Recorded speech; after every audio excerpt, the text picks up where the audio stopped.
ఉల్లిపాయ టమాటా స్నేహం.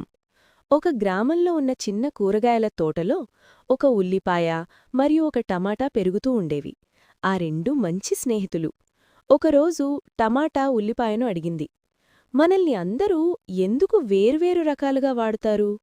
ఉల్లిపాయ నవ్వుతూ చెప్పింది, నన్ను కట్ చేస్తే వాళ్లకు కన్నీళ్లు వస్తాయి, కాని నేను వంటలో రుచి పెంచుతాను. టమాటా కూడా చెప్పింది, నన్ను వంటలో వేస్తే రంగు రుచి రెండూ వస్తాయి. అప్పుడే పక్కనే ఉన్న రైతు వచ్చి ఆ రెండింటినీ తీసుకుని ఇంటికి తీసుకెళ్లాడు. రైతు భార్య ఆ రోజున రుచికరమైన కూర వండింది. ఆ కూర తిన్నవాళ్లంతా చెప్పుకున్నారు, వాహ్, ఈరోజు కూర చాలా రుచిగా ఉంది.